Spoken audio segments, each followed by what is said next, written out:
سری پیش آیپد پروها رو با نسل قبلی خودشون مقایسه کردیم که ویدیوشو اینجا گذاشتم. امروز میخوایم آیپد های A رو جدیدا 11 اینچ و 13 اینچ M2 رو با آیپد ایر نسل 5 نسل قبلی خودش مقایسه کنیم.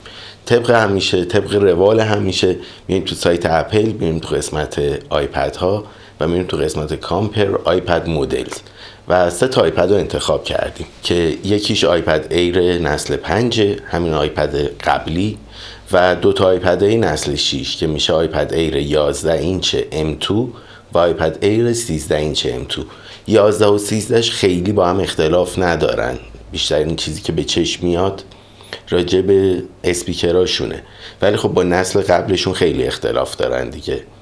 کاری با رنگ بندی و قیمت نداریم، فقط همینجا سر قیمت یه نکته رو بگم. وای فای و سلولار داره و وای فای. تو ایران ما ای سیم نداریم، نمیتونیم از ای سیم استفاده کنیم و اینا هم سیم کارت نمیخورن. کلا نه چینیش هیچ جایش سیم کارت نمیخوره دیگه اینا. واسه همین سلولار خریدنش اشتباهه.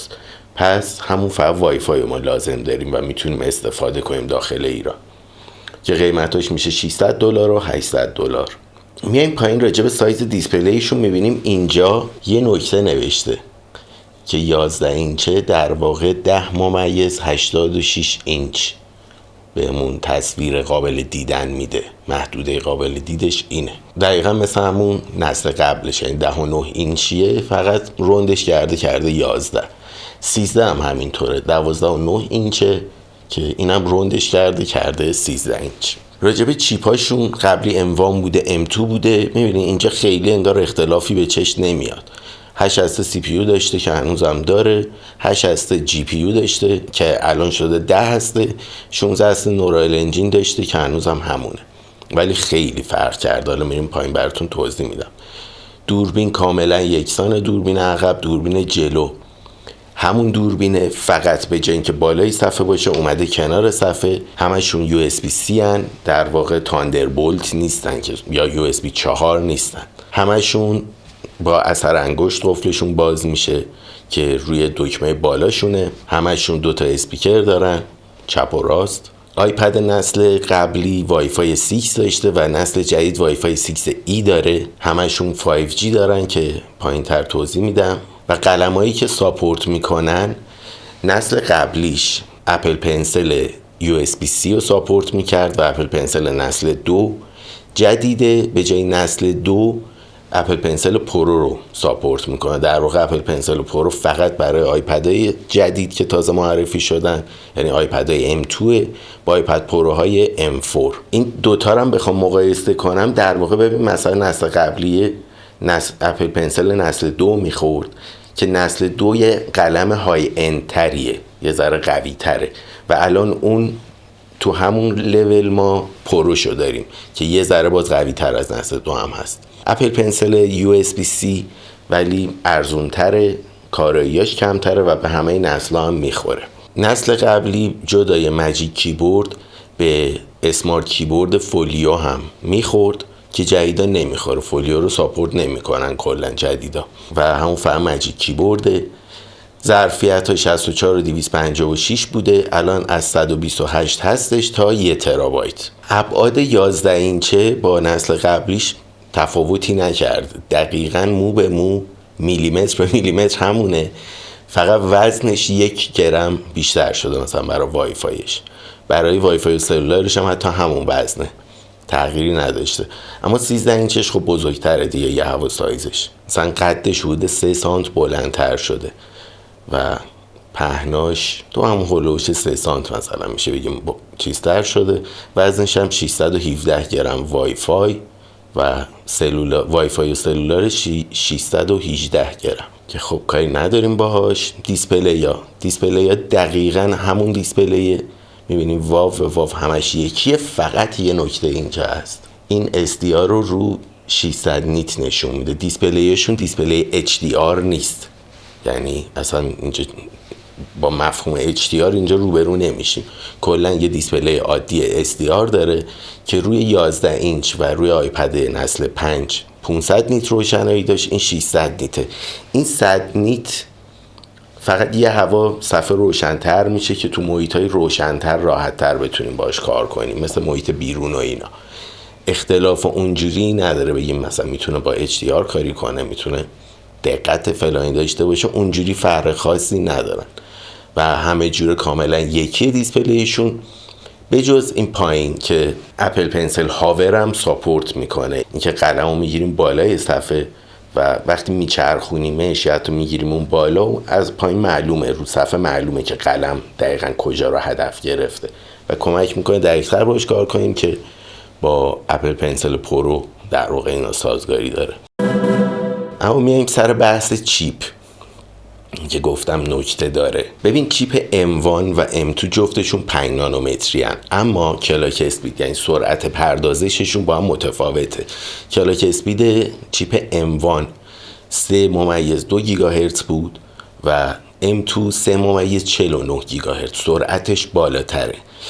پهنای باند رمش روی M2 رو نوشته 100 گیگ ولی روی M1 رو ننوشته. در واقع مال M1 رو آیپد 68 گیگ بوده، 63 گیگ هم روی یه سری چیزای دیگه بوده مثلا مکبوک ها و این حرفا. بین 63 تا 68 عدداییه که در اومده خلاصه. اما نورال انجینش جفتش نوشته 16 هسته ولی M2 ها 40% سرعت نورال انجینشون بالاتره برای کارهایی که به AI و هوش مصنوعی مربوط میشه و این کارا رو خیلی سریعتر میتونه انجام بده. همشون هم نوشته که 8 گیگ رم دارن. راجع به مدیا انجینش از این صفحه که نگاه میکنیم کاملا یکسانن، ولی چیپ M2 نسبت به M1 یه انجین برای پرورز و یه انجین هم برای پرورز را داره که اینجا نشون نمیده. حالا دقیق نمیدونم، معلوم نیستش. یه سری معتقدن که آیپد ایر چیپ M2 نداره این انجینا رو، یه سری هم معتقدن که چون خیلی کاربرد نداره اپل راجبش صحبت نکرد و نیاورده اینجا، یعنی اصلا یه بازی رو ننداخته که قرار باشه توش خیلی کاربردی و فایده ازش نگیریم. خلاصه این بخشش بین علما اختلافه. باتری و شارژ دهیشون دقیقاً مثل همه هیچ فرقی نکرده. اون 13 اینچ هم با اینکه باتریش بزرگتره، دیسپلیش هم بیشتره، بزرگتره و خرج مصرف برقش بالاتره، واسه همین دقیقاً همونه. یعنی همه‌شون یه اندازه باتری و شارژ دهی دارن و همونطورش هم نوشته که با تایپ سی کامپیوتر شارژ میشه یا با آداپتور. خلاصه این تو بحث شارژ هم هیچ تغییری نداشتیم. قلما که حالا جزئیاتش رو نوشته توی این ویدیو، این قلما رو توضیح دادم دقیقاً هر کدوم چی کار میکنن و داستانشون چیه. کیبورد دارم که گفتیم. میرسه بحث دوربین که فقط اینجا یه تفاوت دارن. برای عکس گرفتن نسل قبلی اسمارت HDR 3 بود، نسل جدیدش اسمارت HDR 4 که یه ذره داینامیک رنج عکس بالاتره، بین روشن‌ترین جاها و تاریک‌ترین جاها یه تعادلی برقرار میکنه که جفتش خوب دیده شه. یه ذره مثلا یه قرار جای روشن رو درست نشون بده، جای تاریک رو تیره نشون میده، یا اگه بخواد تاریک‌ها رو درست نشون بده روشن‌ها رو خیلی سفید نشون میده. جزئیاتش معلوم نیست. داینامیک رنج یا همون های داینامیک رنج که مخففش میشه HDR، وقتی داینامیک رنج میره بالاتر یه ذره این مرز بین بالا و پایینش بزرگتر میشه و میتونه بیشتر پوشش بده اینا رو. به علاوه اینکه اسمارت HDR 4 یه مقدار از نظر پردازشی هم این بحث داینامیک رنج رو بهتر هندل میکنه تا اسمارت HDR 3. برای ضبط ویدیو کاملا واو به واو همه چیش یکسانه، مثل آیپد پرو مثلا پرورز و رو هارد اکسترنال و اینا چیزی ضبط نمیکنه. ویدیو عادی میگیره 4K تا 60 فریم، برای اسلو موشن مثلا تا رو رزولوشن 1080 یا همون فول HD که میشه یه سایز تصویر پایین تر از 4K، اونم تا 120 فریم و 240 فریم میگیره. تایم لپس و چیز خاصی نداره دیگه. فیلم برداری برای HDR یا Extended Dynamic Range همون فیلم برداری HDRش میشه، تا 30 فریم در ثانیه هم میتونه HDR فیلم برداری کنه. دوربین جلو کاملا یکسان از همه نظر، فقط برای دوربین جلو هم برای عکاسیش HDR 3 بود قبلی، جدید HDR 4 برای عکس و باقی چیزاش هم کاملا یکسانه، به علاوه اینکه به جای اینکه دوربین اون بالا باشه اومده بغل. برای بخش صدا همون یه جفت اسپیکر دارن همشون، اما 13 اینچه نوشته 2x باس، یعنی درست واضح نیستش که اسپیکر جدا برای بیس داره که دوتا اسپیکر هم برای بیس داره، که اینجوری نیست. شاید به نظر بیاد ولی اینجوری نیست. اتفاقی که میفته اینه که اسپیکراش یه هوا بزرگتره و وقتی سایز اسپیکر بزرگتر میشه خیلی راحت تر میتونه فرکانس های پایین رو پخش کنه و تا 2 برابر صدای بیس رو واضحتر و بهتر میشه پخش کنه و ما بشنویم. به جز این دیگه تاچ آیدی داره و دیگه چیز خاصی در کار نیست. 5G هاشون هم نگاه کنیم نسل قبل همین بوده که همین الان هستش. آیپد پرو نسل قبلش MM Wave هم ساپورت میکرد که نسل جدیدش ساپورت نمیکنه. آیپد ایر نسل قبل و جدیدش دیگه ساپورت نمیکنه و همون چیزیه که بوده و رو آیپد پرو هم هست. بلوتوثش شده 53 که قبلا بلوتوث 5 بود. بلوتوث 53 میشه پهنای باند بیشتر، در نتیجه کیفیت بیشتر، سریعتر وصل شدن و اینجور چیزا. وای فای 6E هم که قبلی وای فای 6 بوده الان شده وای فای 6E، سرعتش بالاتره، ولی داستانش اینه که با دستگاه‌هایی کار میکنه که وای فای 6E دارن. یعنی من مودمم مثلا وای فای 5 با وای فای 6 یا 6E بهش وصل شدم، در واقع با همون پروتکل وای فای 5 دارم بهش وصل میشم و سرعت وای فای 6 یا وای فای 6E رو نمیگیرم.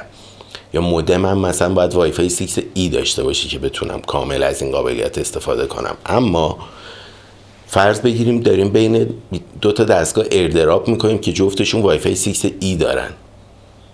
مثلا من دارم از آیفون جدیدم به آیپدم یه چیزی ایردراپ میکنم، چون جفتشون وای فای 6E دارن میتونن با سرعت کامل وای فای 6E با هم ارتباط داشته باشن و دیتا رد و بدل کنن، واسه هم خیلی سریع‌تر میشه. سیم کارتاشون هم که کلا سیم کارت نمیخوره، قبلی سیم کارت نانو این کوچیکا میخورد. این پورت USB-C شون هم یه تغییری کرده که اینجا راجبش صحبت نکرده. کلا اپل به همه اینایی که USB 4 نیستن میگه USB فعلا و فقط به USB 4 میگه USB 4/Thunderbolt. اما تغییری که داشتن همشون تایپ C هن، اما آیپد ایر نسل قبل USB 3.1 نسل 1 بود که 5 گیگابیت در ثانیه سرعت انتقال دیتاش بود. آیپد ایرای M2 USB 3.1 نسل 2 هستن که سرعت انتقال دیتاش 10 گیگابیت در ثانیه هست. این سرعتش 2 برابر شده، اما مثلا نسبت به USB 4 خیلی سرعتش پایین تره. سرعت USB 4 40 گیگابیت در ثانیه است. این 10 قبلی 5 بود. یعنی رو همین آیپد پرو سرعت انتقال دیتا 4 برابر همین آیپد ایرا میتونه باشه. اما اینم با هر کابلی نیست، با کابلمون هم USB 4 یا تاندربولت 3 باشه که بتونه با این سرعت دیتا جابجا کنه. سنسورها کاملا یکسان و تمام. امیدوارم این ویدیو کمک کرده باشه بتونین راحت تر تصمیم بگیریم برای انتخاب دستگاه بعدیتون. از نظر آپدیتی تقریبا میشه گفتش که اگه آیپد ایر نسل 5 داریم خیلی اتفاق بزرگی نیفتاده که بخوایم آیپد ایر نسل 6 رو بگیریم، نسل های 6 رو بگیریم، حالا یا 13 یا 11، مگر اینکه سایز دیسپلی بزرگتر بخوایم. باقی چیزاش اونجوری تغییرات نداره و اونجوری به چش نمیاد که بگیم یه لول اپ اساسی شده. ولی خب اگه مثلا آیپد نسل 4 دارین، قدیمی تر دارین، چرا؟ یه گزینه خیلی خوب و یه ارتقاء خوبیه برای بروز شدن. برای کارهای طراحی و اینا دستگاه خوبیه. حالا درست رنگ و لعاب آیپد پرو رو نداره، اما برای عکس زیاد رو عکس ما HDR به اون معنایی که تو ویدیو داریم و تصویر برایتنس 1600 نیتی داره و این حرفا اصلا نداریم تو دنیای عکس همچین سیستمی. و سیستم HDR عکس یه چیز دیگه است، در واقع فقط داره واقعا راجع به داینامیک رنج بالا صحبت میکنه. اما برای ادیت ویدیو ما با نور کار داریم و داینامیک رنج دیسپلیمون هم خیلی مهم میشه.